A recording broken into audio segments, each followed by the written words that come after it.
Boa noite. Namastê para vocês que já estão conosco. Vamos para mais uma live, mais uma prática online, né? E a de hoje com uma explicação de um dos temas, né, de uma das qualidades espirituais. E a seguir uma meditação hoje um pouco mais curta e o tema um pouquinho mais longo, né? Então hoje é com esta dinâmica a nossa meditação aqui. Esperamos que tenham todos começado a semana com tranquilidade, com muita esperança, com muita paz.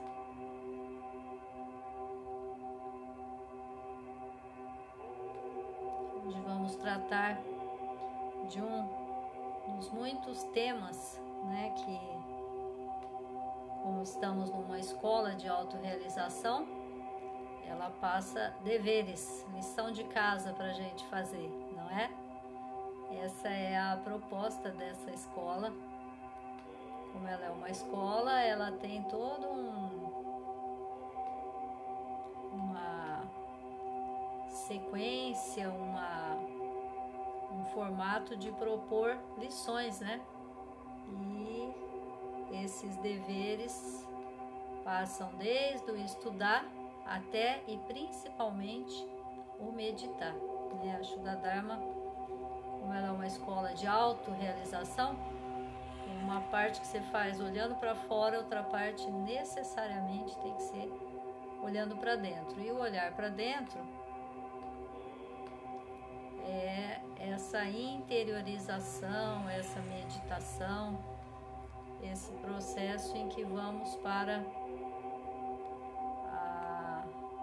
além da reflexão, também além das reflexões, tem a parte de silêncio, interiorização, que é a maneira que você vai verdadeiramente ouvir o seu Atma, o seu espírito, né, a sua centelha. Então, essa é a forma que a Shuddha Dharma propõe, né? Uma parte você continua fazendo o que nós estamos mais habituados a fazer, que é estudar fora, conhecer fora, ler, aprender. E a outra parte é a coisa de ler e aprender, mas de uma perspectiva intimista, interiorizada, inclusive porque o foco da escola de autorrealização é você viver a partir da centelha, né? Então, essa centelha que está dentro de nós e que aí, a partir do momento que a gente reconhece ela dentro de si, você com mais facilidade vê em todos os seres com os quais você convive, né? Você reconhece o divino no outro, no próximo, né? E em qualquer coisa da manifestação, né? Esperar mais um pouco e aí a gente já dá início à reflexão da noite, tá bom?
Acho que podemos já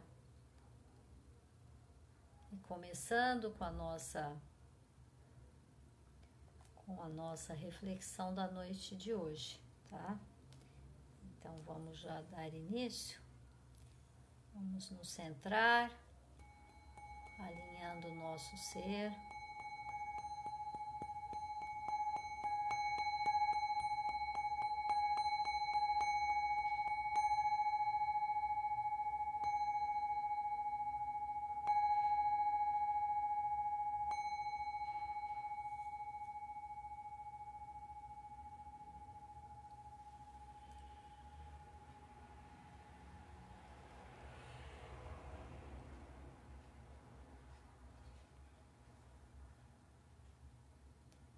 Hoje a nossa fala, a gente fez a proposta de falarmos um pouco dessa, que é uma das 8 qualidades espirituais que levam à iniciação, né?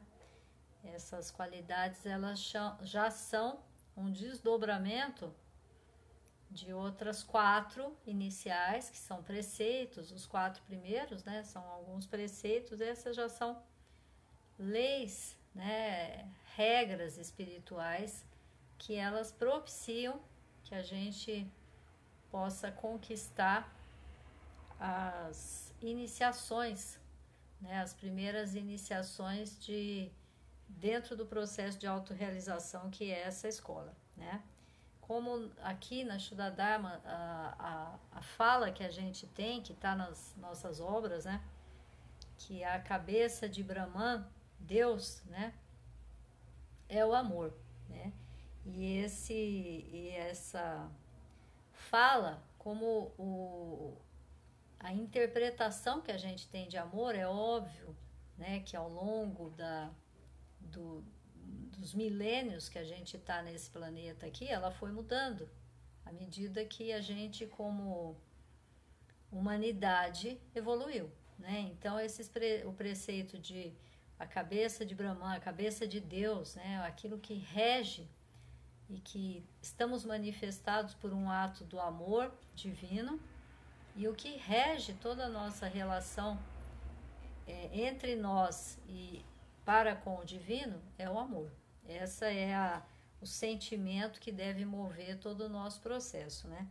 E como isso é uma coisa muito ampla, né, tem algumas qualidades que elas são para a gente refletir sobre elas, e não só refletir, é como se fossem mandamentos para você buscar entender e interiorizar e principalmente vivenciar.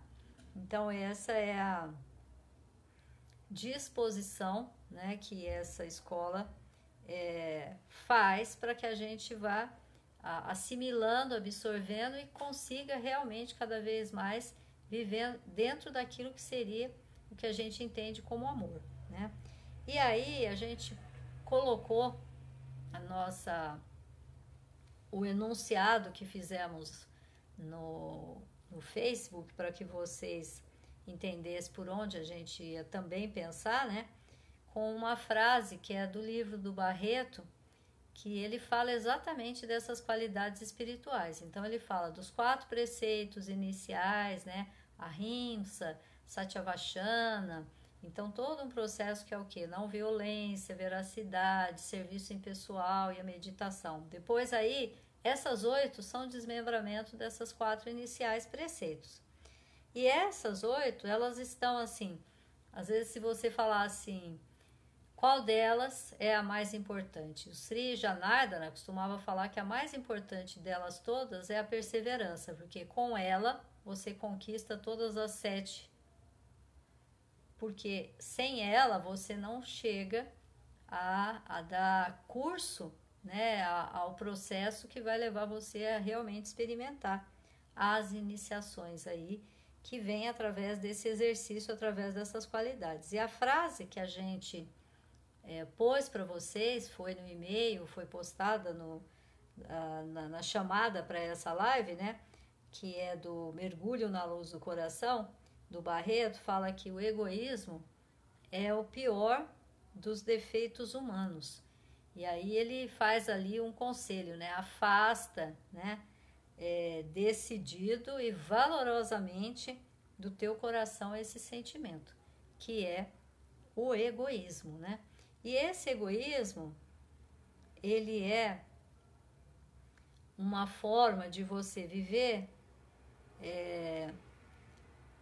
completamente concentrado na sua realidade e agir e funcionar a partir das suas perspectivas só, daquilo que vai atender aos seus principais interesses.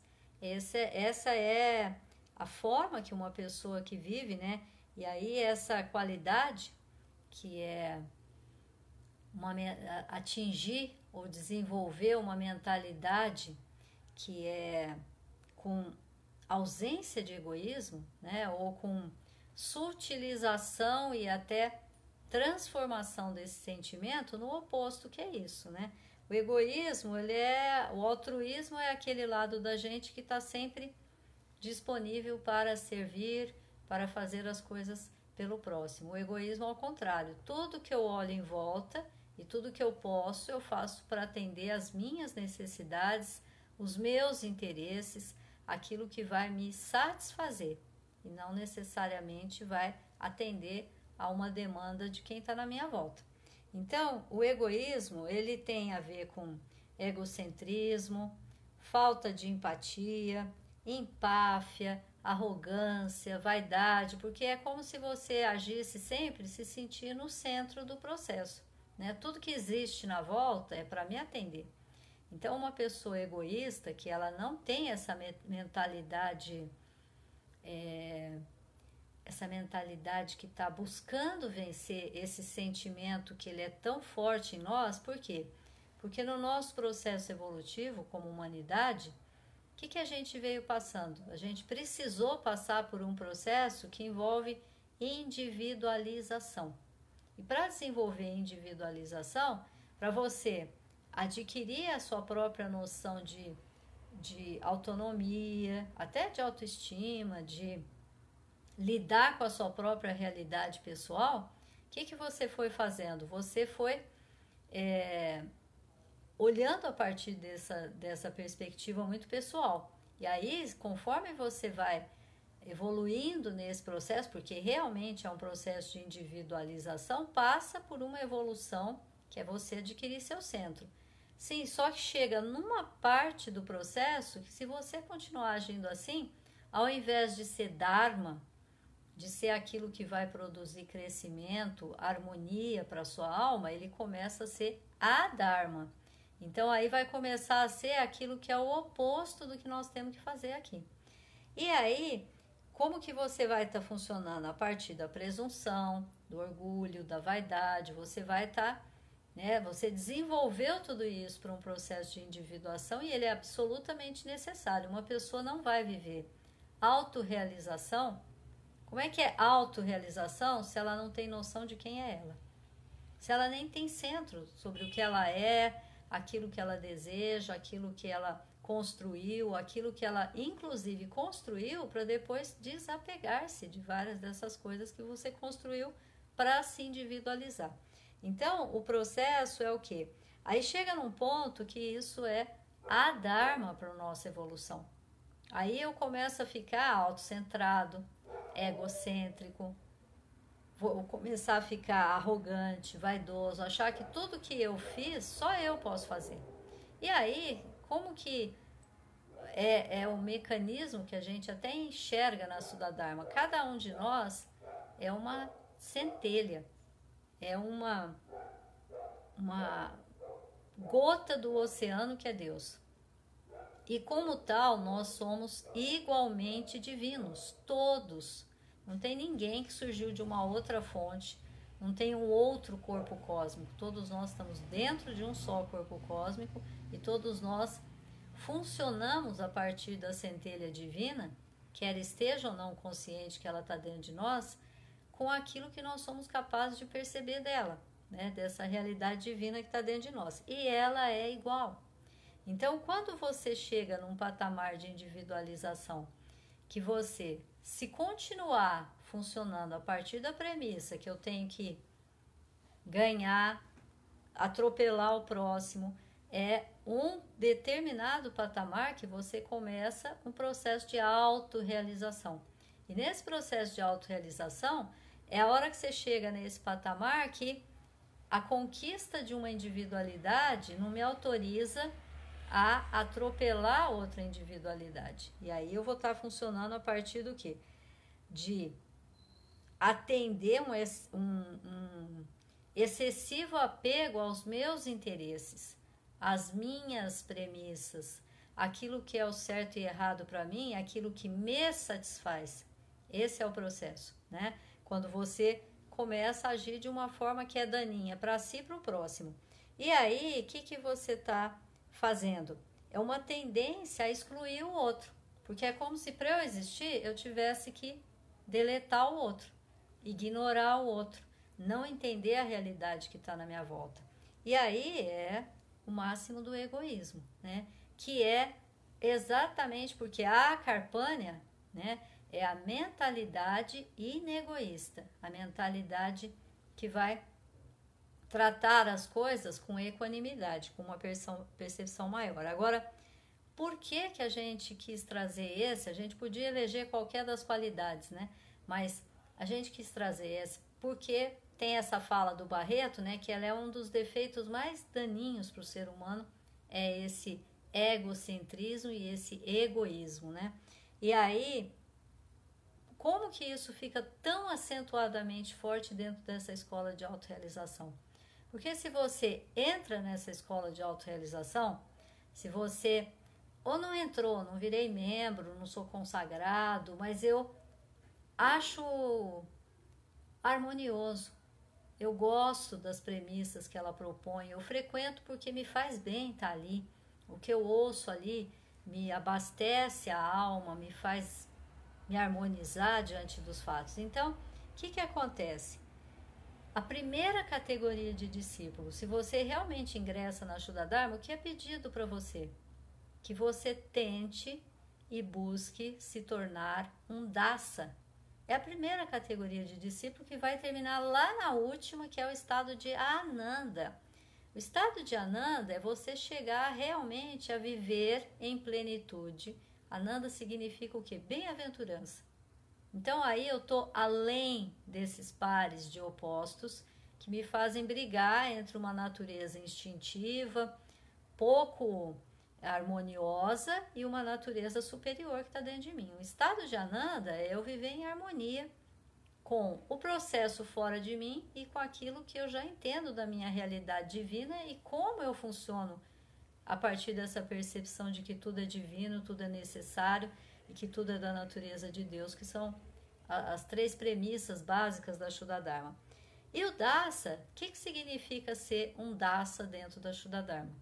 Uma pessoa consagrou, ela vai ser chamada de Dasa, seja ela a que consagrou ontem, a que já está muito comprometida com esse processo ou não, ela vai ser chamada automaticamente de Dasa, que a gente isso é uma, vamos dizer assim, é como se fosse uma concessão generosa de ser chamado desse jeito, porque o que significa ser Dasa? Servidor. E um servidor, ele nunca vai ter um posicionamento egocêntrico, com egoísmo, com vaidade, com arrogância, com falta de empatia, com falta de cuidado com a realidade do próximo, com a realidade que está em volta. Porque um Dasa é um servidor. E o que é um servidor? É uma pessoa que está sempre disponível, sempre atenta para de que maneira ela pode usar as suas habilidades, os seus dons, as suas competências, as suas habilidades já desenvolvidas para servir ao próximo e ao que está na nossa volta. Então, um Dasa é uma pessoa atenta ao que está acontecendo em volta. Como é que você pode ser Dasa, servidor, se você o tempo todo está buscando como se satisfazer, como se dar bem, como fazer a vida andar a seu redor boa, mesmo que eu tenha que fazer coisas que não são tão harmoniosas com o meu próximo, com quem eu convivo. Então isso é o oposto do ser Dasa. Então, como essa é a primeira categoria de discípulo quando você entra nessa escola de autorrealização? Tornar-se um servidor. E para isso, olha quais são as outras 8 qualidades espirituais, que são as primeiras que se propõem nessa escola, assim, quer se tornar um Dasa? Tem 8 qualidades que são lição de casa para você fazer. São tarefas. As tarefas que eu tenho que começar a observar. Só que não é uma tarefa para eu trazer no fim de semana, que o professor passar hoje para eu entregar amanhã. É uma tarefa para a vida. Para a vida. E a depender do quanto nós já temos disso desenvolvido, o quanto que eu já tenho consciência da minha centelha e que todos os demais da minha volta são centelhas, eu posso desempenhar para ser Dasa com mais habilidade ou com menos habilidade. Esse é o exercício. Agora, cada um tem que saber de si e fazer isso na medida em que ele fala, olha, ontem eu não fazia isso, hoje eu comecei a melhorar nisso. E esse é um processo que vai ao longo da existência. As outras 8 qualidades, além de Akarpana, que é uma mentalidade inegoísta, né? Sem egoísmo. Primeira, tolerância. Como que uma pessoa que é um Dasa, um servidor, não vai ser tolerante, não vai ser cuidadoso para com a dificuldade alheia. A outra qualidade, Shanti, paz, ter serenidade, porque a pessoa que tem alguma serenidade, ela é muito mais útil para o próximo, além de, claro e óbvio, para si mesmo. Ela é uma pessoa serena. Só o jeito que ela funciona diante da vida já é um serviço. Né? Hoje é uma coisa que a gente mais do que nunca precisa ter. O que? Paz, serenidade. Porque isso ajuda a harmonizar o mundo na minha volta se o meu mundo estiver tranquilizado. Isso é Shanti, paz, serenidade. A outra, compaixão. Como que você tem compaixão se você for uma pessoa que não se importa com o que o outro está sentindo? Como que o outro está vivendo a depender de como você se posiciona com ele. Você tem que ter necessariamente compaixão. E compaixão é um estado do quê? De respeito a qualquer... A tolerância me faz esperar, ter cuidado com aquilo que o outro não consegue fazer. Está além do que ele é capaz de fazer. Então eu tenho que... Calma. Respeita a dificuldade que está ali.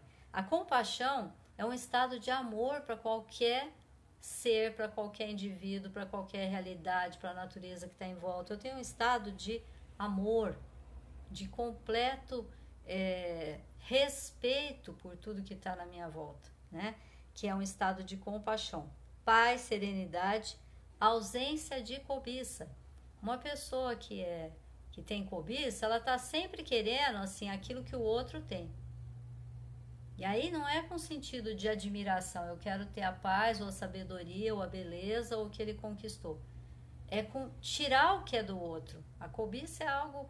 Uma coisa é a inveja, que pode ser o positivo e o negativo dela. O positivo é uma admiração, que me inspira para ser aquilo. A inveja, no seu pleno sentido mais feio, é eu querer aquilo. Agora, a cobiça, eu quero aquilo que o outro tem. Não importa o que ele fez para conquistar aquilo, eu quero para mim. Então, eu vou cobiçar o que é do outro. A outra, perseverança. A perseverança, que era que o Sri Janardana costumava falar, que é a principal qualidade que um discípulo precisa ter. A principal qualidade, ele falava, se a pessoa tiver perseverança, se ela tiver essa qualidade, ela conquista todas as demais, porque ela não vai desistir primeiro dela mesma. Eu até costumo falar sempre assim, quando a gente fala nessas qualidades. A pessoa que não desiste de si mesma, ela não desiste do seu próximo. E aí ela vai ter tolerância, ela vai ter paz, ela vai ter compaixão, tudo isso ela vai ter. Por quê? Porque ela vai se colocar no lugar do outro, ela vai tentar entender a dor que o outro sente, ela vai tentar entender da perspectiva que o outro vive. Então esse é um processo super importante. E a outra que todos vocês conhecem, porque a cada prática que a gente faz é a Mangalã. Mangalã é o quê? Irradiação de bem-estar, de harmonia, de paz, e que é a que todos vocês conhecem, porque a gente não termina uma prática dentro da Shuddha-dharma Mandalã sem fazer o quê? Irradiação daquilo que aqui atraímos e recebemos, agora vamos expandir para todos os seres. Vamos fazer chegar em muito mais gente. E de que forma a gente faz chegar em muito mais gente? Fazendo o som que lembra quem eu sou como realidade primeira, que é o Om. Quando eu falo isso, eu estou falando no idioma universal. É o som da própria manifestação. Todos nós surgimos desse som. Então, a nossa raiz divina, que somos idênticos, a nossa essência e princípio divino, quando eu faço Om, eu lembro que eu sou divino e eu,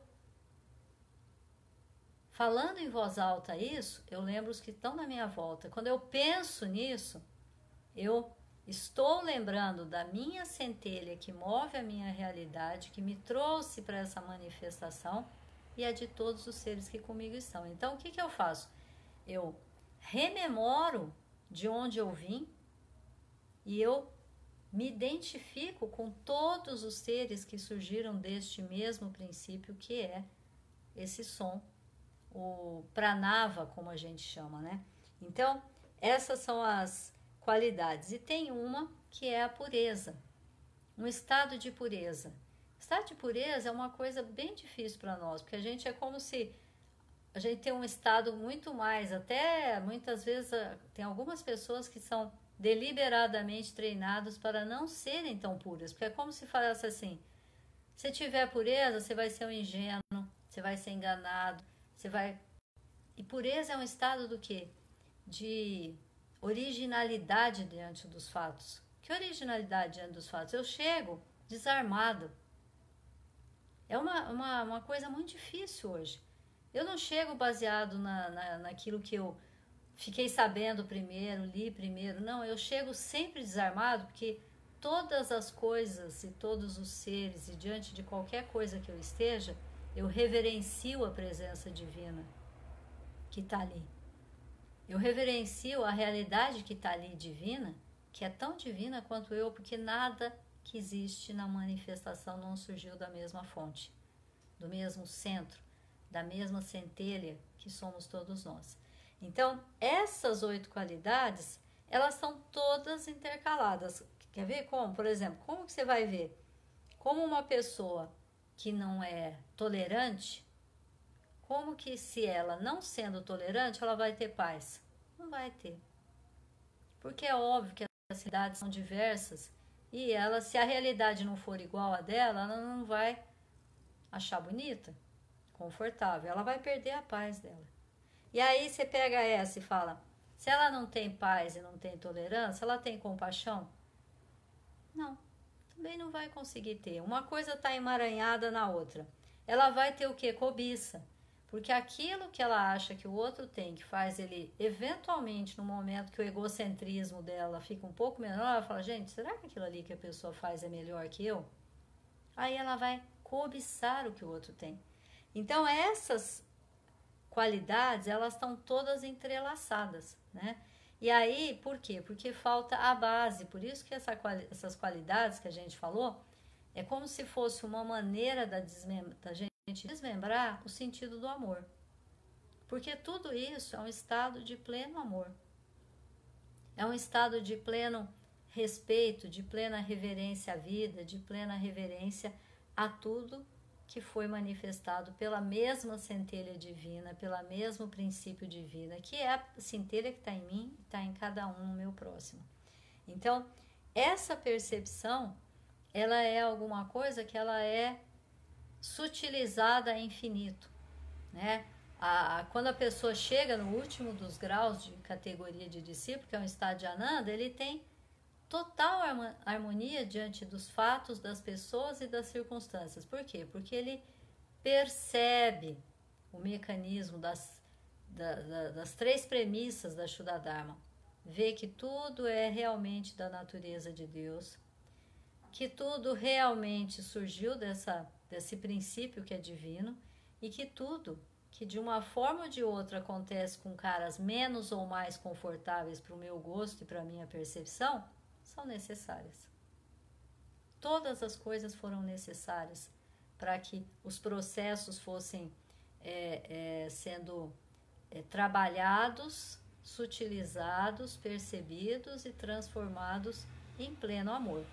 Essas qualidades, então, como a gente falou, tem 4 primeiras, tem essas 8 que são para a pessoa que já realmente se conscientizou e fala assim, eu quero me tornar um dasa, um servidor. Seja a pessoa membro ou não. Se ela é membro, é mais ou menos que assim, isso faz parte da sua tarefa, da sua lição de casa, dos seus deveres para com aquilo que você está se propondo a fazer, que é chegar a ser verdadeiramente uma pessoa consciente da própria centelha e viver a partir dela, né? Esse processo, ele vai trazer essa necessidade de experimentar essas 8 qualidades que elas vão se sutilizar. Quando elas se sutilizam, elas vão virar 26 qualidades, que é a sutilização ainda maior dessas 8. Ou seja, quando eu falo aqui compaixão, qual que é meu grau de compaixão? Quando eu vou para as 26, é a mesma compaixão, só que ela se sutiliza para muito mais outras subjetividades da minha realidade com a minha existência, com a existência do plano que está em volta de nós e com todos os seres com os quais convivemos continuamente. Então, esse é o processo, né? E o Mangalam, como a gente falou, a hora que eu termino uma prática, o que eu acessei de harmonia, de tranquilidade, de paz, o que eu vou fazer? Distribuir essa coisa, distribuir essa percepção, distribuir essa realidade que eu experimentei por alguns minutos aqui. Eu quero que ela, não só, quando a gente termina, a gente fala assim, que a gente possa se manter nesse estado, né? E às vezes eu até brinco e falo, por quanto tempo, qual que é seu prazo de validade que uma meditação faz com você? Quanto tempo ela perdura naquele estado que você viveu na prática? Porque esse é a real condição que a gente tem que acessar. Só que nem sempre você consegue. Às vezes você está diante de situações que eu estou fazendo um exercício grande para ser tolerante. Ou eu estou fazendo um exercício grande para não perder a paz. E na hora que eu estou meditando, claro que você faz consigo mesmo. E às vezes, aqui nós estamos meditando cada um na sua casa. Tem algumas pessoas que eu estou vendo aí que pode estar meditando com mais gente do lado. Quando a gente medita no ashram, por exemplo, eu posso estar extremamente serena, mas a pessoa do meu lado não está serena. E eu estou percebendo a agitação dela se movendo, mexendo, fazendo barulho. Aqui mesmo, nas nossas lives aqui, eu tenho certeza que vocês têm uma tolerância grande para comigo e para o meu espaço de estar fazendo isso. Tem barulho, às vezes, tem moto descendo, tem barulho de carro, gente buzinando, tem as mais diversas realidades, né? E eu não posso controlar isso. Agora, se eu perder a paz com cada coisa dessa, a qualidade da minha prática não vai ser igual. Então, depende do tanto de centro que eu tenho, não é?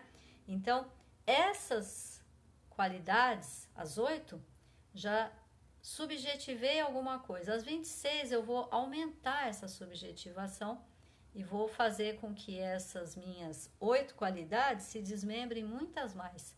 São as mesmas, mas elas são sutilizadas. E aí é que está o nosso processo continuado de exercício consigo mesmo que é feito, né? Então, a gente trouxe essa hoje porque a fala do Barreto ela é muito incisiva e a gente achou legal colocar isso, né? Pra gente parar para pensar, né? Porque a gente poderia tratar da realidade que a gente está vivendo aqui hoje. Mas eu não gostaria da gente ficar focado nisso. Mas ver assim, esse sentido de individualismo, de extrema, né, um extremo apego aos próprios interesses é alguma coisa que gera muita complicação nas nossas vidas, independente da realidade que nós estamos vivendo hoje, né? E é esse olhar que começa a despertar para isso que o tornar-se daça, que é a primeira condição de discípulo na Shuddha Dharma, pede para você, que passa por essas primeiras 8 aqui, né? Então, todas elas estão entrelaçadas, né? E elas são exercícios para que o nosso primeiro passo, né, diante dessa escola é tornar-se um servidor. E aí eu posso fazer serviço com o que eu sei, serviço com o meu bom humor, serviço com o meu silêncio. Às vezes você serve mais fazendo silêncio do que às vezes se colocando. E às vezes se você fizer silêncio, você está agredindo profundamente a pessoa. Parece que você está sendo indiferente com aquilo que ela pediu um posicionamento. Se você fala, não vou fazer nada. E aí a pessoa se sente não atendida. Então, essas coisas exigem de nós o quê? Essa percepção do outro, que envolve compaixão, envolve tolerância, envolve paz, envolve não ter cobiça, envolve todas essas qualidades aqui, envolve todo um processo de perseverança, de pureza, de estar diante de cada situação, de cada pessoa, de cada fato, de cada circunstância, como ela se apresenta naquele momento. Porque se eu estou o tempo todo viciado diante dos fatos, eu não tenho pureza, eu não vou ter todas essas qualidades, assim como eu vou estar o tempo todo funcionando, querendo defender as minhas sagradas posições, posturas, ideias e jeito de eu enxergar a vida, né? Então, esse é o processo que a gente queria trazer para vocês. E ao final, como a gente sempre faz, fazemos o OM, que é a nossa irradiação, que é esse fecho de qualquer prática para a gente lembrar que é divino, e quando eu faço o OM e me centro nele, eu me conecto com todas as realidades que estão na minha volta e com a minha realidade essencial, que é a minha centelha e é de todos nós, né? Então, essa é a reflexão que a gente queria trazer hoje para vocês, né? Vamos então agora para a nossa meditação. E hoje nós vamos fazer a nossa meditação Nirguna Dhyana, né? Nesse centro que é a própria centelha dentro de cada um de nós, e meditar a partir dessa essência que é a vida de nossa vida, tá bom?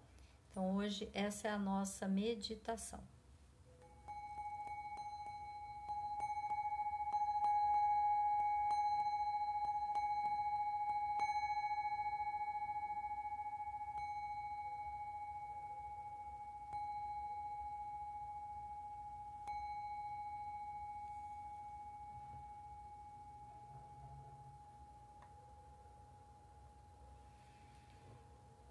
Vamos alinhar todo o nosso ser para dar início a mais esta prática de comunhão com o divino dentro de nós.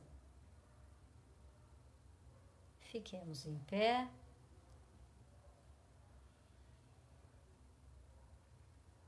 Com os olhos fechados, interiorizando a atenção. Respirando suave, naturalmente, com paz. Respirando na plenitude dos pulmões, sem esforço. Vamos assim acalmando todo o nosso ser, silenciando os nossos processos mentais para dar início a esta prática de comunhão interior. Vamos realizar o mantra em sânscrito e em seguida daremos a tradução.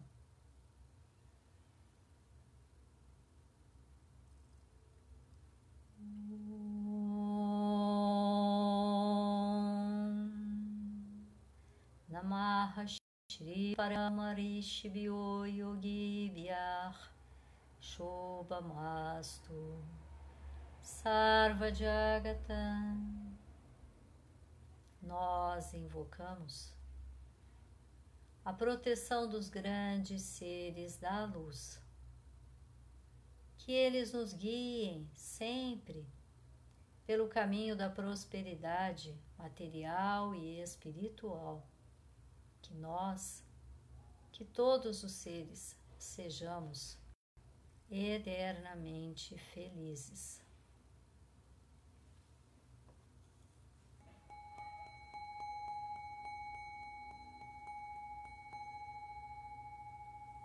Sentemo-nos.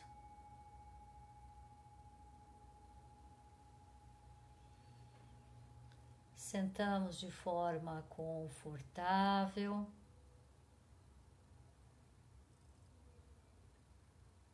Mantendo a coluna ereta, a cabeça erguida naturalmente, toda a atenção interiorizada.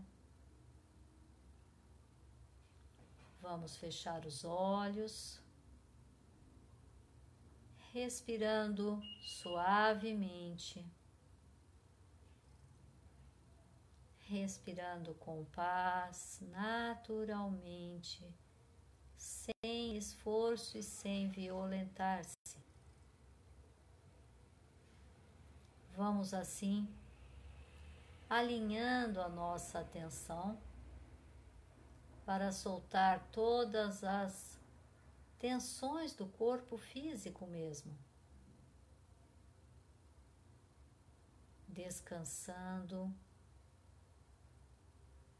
relaxando pés, pernas, joelhos e coxas, com uma respiração lenta e natural, acalmando também o nosso mental. Vamos conseguindo pôr a atenção aonde direcionamos o pensar.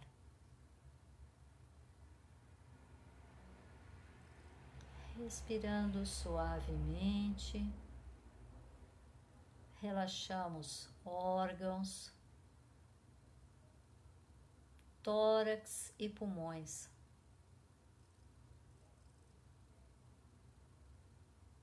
Respirando com paz, soltamos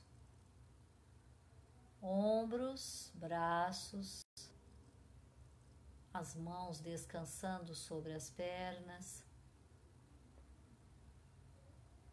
Relaxamos pescoço e nuca. Desfazendo todas as tensões dos ombros, pescoço.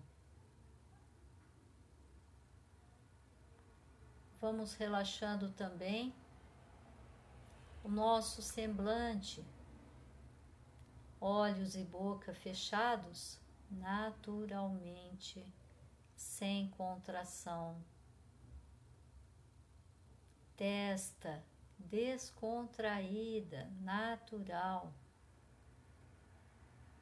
Vamos deixar um semblante em repouso, sem tensões, sereno. Soltamos o frontal e o nosso cérebro, colocando toda a nossa atenção no que aqui fazemos, entregues a esse tempo de comunhão interior. Respirando com paz, suave e naturalmente.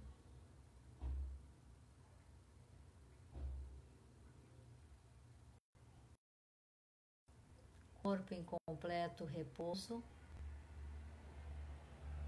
Respiração serena. Vamos repousar a nossa mente na centelha que dá vida à nossa vida, no centro do peito, em nosso espírito, nosso Atma,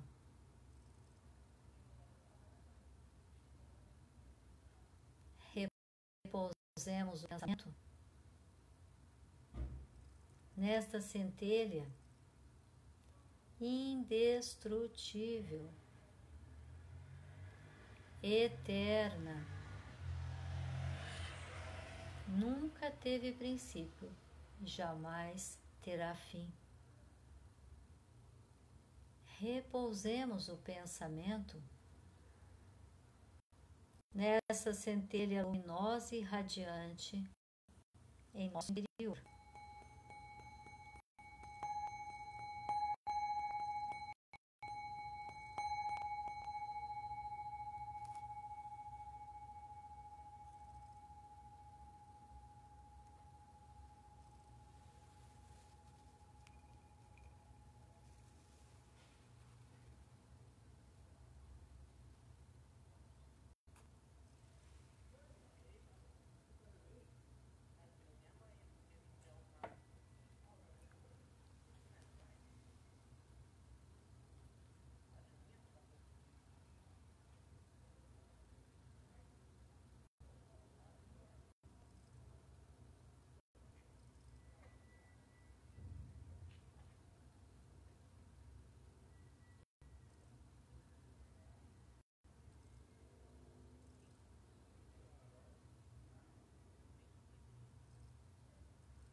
Continuemos descansando, respirando suave, naturalmente. respirando com paz, suavemente. O pensamento repousando nessa centelha que dá vida à nossa vida. Vamos procurar nesses instantes aprofundar ainda mais esta comunhão interior, procurando recordar unicamente que somos essa centelha luminosa e radiante, plena de paz, sabedoria, plena de amor. Essa centelha que é o próprio Deus dentro de cada um de nós.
respirando com paz,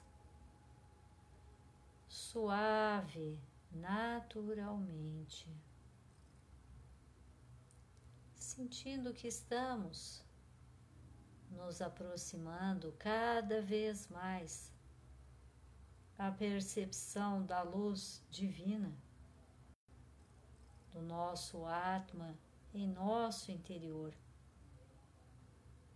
Sentindo agora que com a ajuda, o amparo dos hierarcas, os grandes seres, estamos levantando o véu que oculta essa luz, centralizada no Akasha, éter do coração.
procurando manter esse estado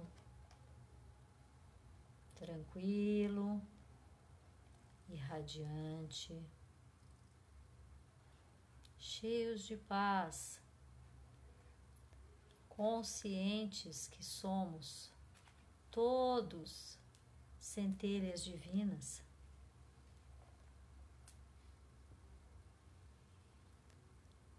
Vamos aos poucos trazendo a atenção para as coisas ao nosso redor.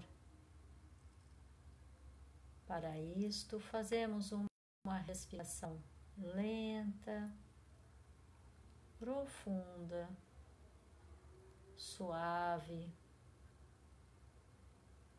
irradiando paz, irradiando alegria.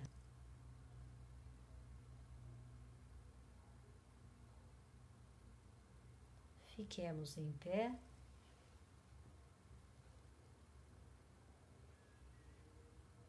Vamos realizar o mantra final. Em seguida, daremos a tradução.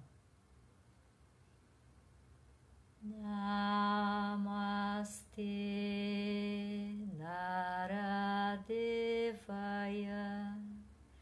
Namo Narayanaya Cha Badarivananataya Yoginam Pataye Namah.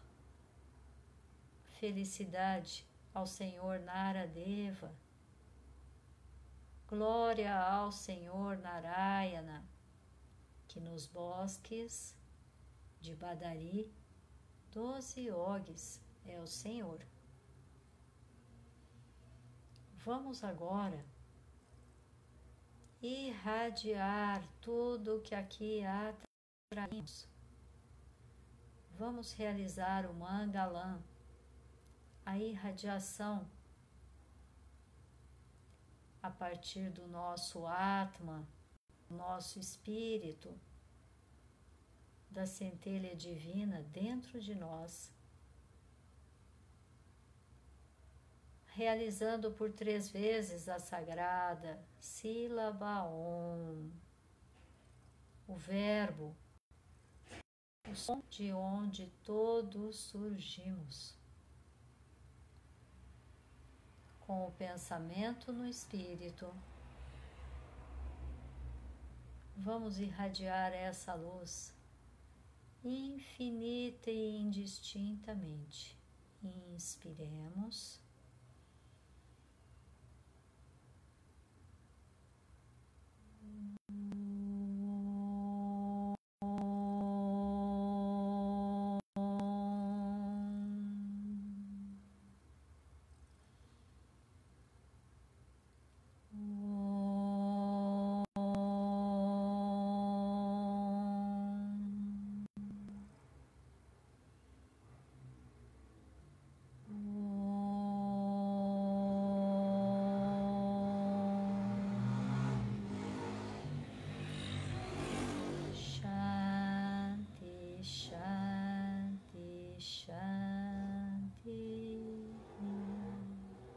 Paz a todos os seres.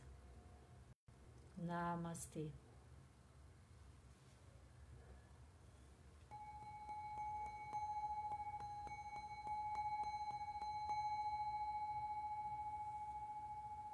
Queiram sentar-se. Agradecemos mais uma vez a companhia de vocês por mais esta live. Que a gente possa se recolher a seguir, né? Mas não sei o horário de cada um, mas a hora que formos, espero que ainda estejamos nesse estado tranquilo, silencioso, sereno, centrado no Atma, né?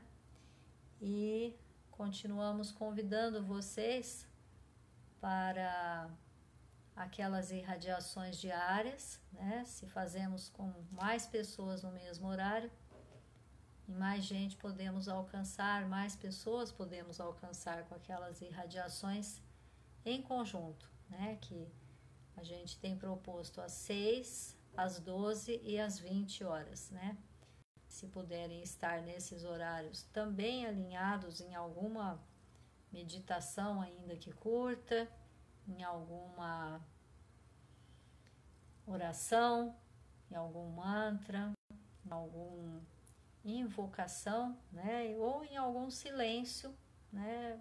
Procurando estar conectado com todos os seres e até fazendo, por exemplo, esse Om, né? Que é uma coisa que você se lembra que é divino e lembra todos aqueles, né, que estão conosco aí, que somos centelhas divinas, né? E na sexta-feira temos a nossa próxima live, que ela é a de Mitra Deva agora, tá? Então, desejamos a vocês uma boa noite, mais uma vez gratidão. Namastê, namastê, namastê.